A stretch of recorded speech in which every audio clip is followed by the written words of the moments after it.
Let's find out if this Genesis is worth $70,000. I'll include a link to the Genesis of Linden's website in the description down below. If you have any questions, just ask for Clayton. Also include a link to my car buying guide. Let's get into it.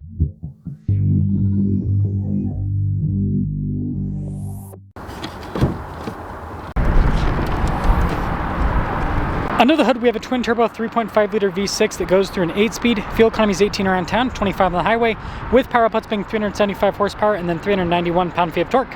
I'm trying to hit 500,000 subscribers before the end of the year. I'd really appreciate it if you'd help out with that. Of course, we have the giant Genesis badge there in the center of the hood. We've got this cool, intricate split light design, as well as a really nice finish on the grille. And altogether, I think it's a cool look for this car. Tire and wheel setup is 255 by 40 by 21. You've got metallic gray for the wheels and then blacked out brake calipers. These nice body painted fender flares and some darker trim at the bottom. You've got some nice kind of like darker chrome trim around the windows, which creates a little bit more contrast. Quite a few features with this fancy looking key fob here with the Genesis logo. Self-park feature, so you can move the car forward and backwards just with the key fob, remote start. You also have your lock and unlock and then the opening for the hatch. And by the way, the self-park's pretty simple. You lock the car, remote start it, and then just hold down the buttons. This is similar in size to a Toyota RAV4, and that's really the only comparison you can make to a RAV4, to be frank, but that gives you an idea of the cargo space. But if that wasn't enough for you, just pull this latch and you can throw the seat down. And from the seat to the cargo area is pretty much flat. Now in the rear here, we've got that same cool split light designs what you see up front, and then plenty of badges. And I do like the covers of the exhaust tips, those are neat. But that sums things up for the exterior. Keyless entry for the rear. We've got a sunshade here for the rear passengers. Really nice stitching down below. Lots of soft touch trim. I mean, this trim on the door panel is pretty cool looking. Look at the finish on the controls. Really nice stitching all across these seats, and I like this orange coloration. That pops. Legroom back here, solid. Got a little storage net. Vents here in the rear. I also got my own climate zone, heated seats, and you've got some charging ports down below. You can even adjust the front passenger from the rear. And then headroom back here is good. Let's now pop up front.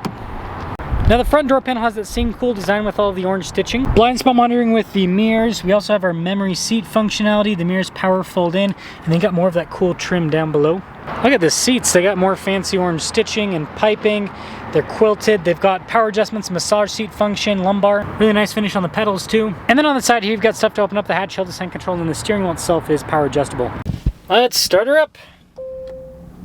More fancy orange stitching on the steering wheel, and you've got a flat bottom design. Practical controls like your volume and voice command controls on the right hand side, and the left side you've got your adaptive cruise control with your lane centering and then little paddles on the back. And then a really nice finish on the ends of the light stalks. And then as for the gauge cluster, fully digital. You can scroll through different menus to see different bits of info on systems within the car. It's pretty customizable. The drive modes will also pop up here. So we have our on-road drive modes, including a sport and a sport plus mode.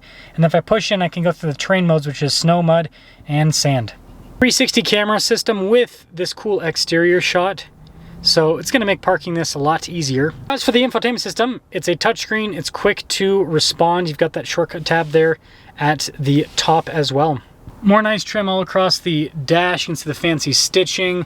Cool kind of theme there across to the vent. This area contains our radio controls up top. Down below we've got analog climate controls, dual zone climate, heated and ventilated seats with a heated steering wheel too. Little drive mode select toggle you push in to switch between drive modes and terrain modes. Parking sensors with your camera button, and then that's for the auto stop start. I like the trim in this whole area. But anyways, that's for the infotainment system. This little dial shifter is for the transmission. You got some cup holders right next to it. Wireless phone charging pad. Got some USB action and a 12 volt inside the center console. And then more nice trim with this orange stitching. Not going to pop up in camera very well, but we do have a nice soft touch headliner. And then we've got a panoramic sunroof as well. 2026 GV70, total MSRP $72,515. Let's see how this performs. And let us set off in the V6. So I'll let you guys know how this feels compared to the 2.5T version. I mean, this is up by 75 horsepower and 80 pound-feet of torque. That's pretty substantial. And it's pretty substantial.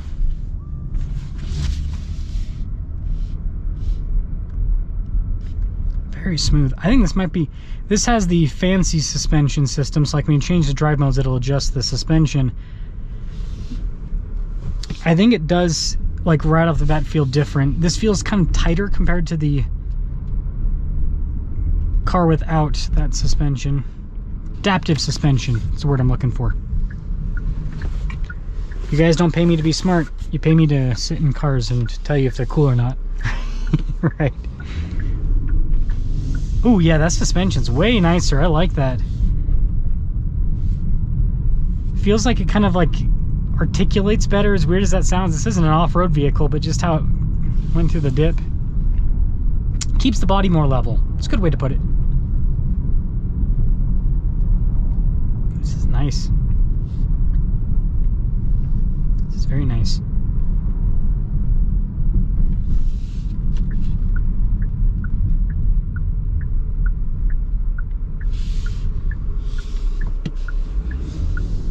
Yeah, it definitely feels like it's got more low end than the 2.5.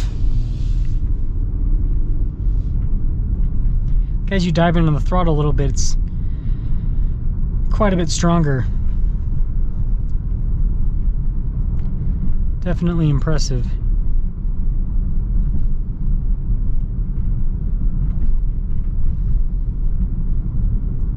Very smooth too. See how the Sport Plus feels. Aggressive! Looks like a lightsaber on the dash. You can see the RPMs there. It doesn't have like an official gauge in this layout, but it still shows you the amount, which is nice.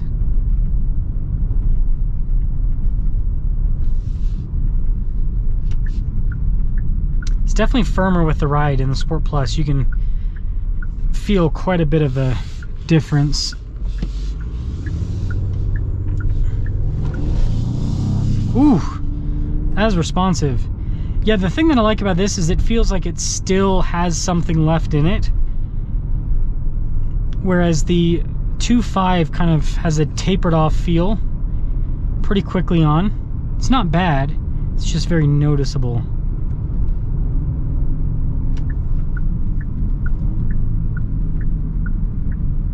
This is nice.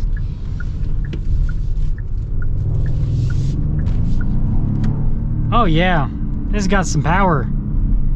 This has got some power, folks. It's nice. I'm gonna pop it back into the... Oh, I accidentally clicked into terrain.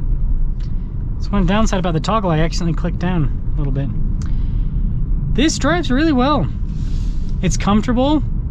It's quiet. And it feels sporty. Like, this is a nice balance. The one thing that I will say, it's a little bit less sporty is the engine. You can tell the engine's kind of tuned more towards low-end torque and kind of luxury cruising, rather than like a, you know, BMW inline 6 is like go, go, go, go. This, not so much. It's not bad by any means. It's still really more than enough power. It's just, it's more tuned towards luxury, which it's a luxury car. You know, it's kind of probably the name of the game, right? But, oh, I really like this suspension system. It's nice.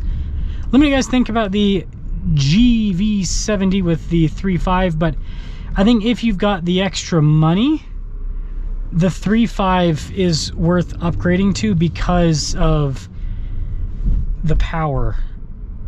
It's really nice, just especially the low end. It's quite a bit smoother. It's a little bit less peaky because, you know, V6 versus 4-cylinder. So let me know your thoughts.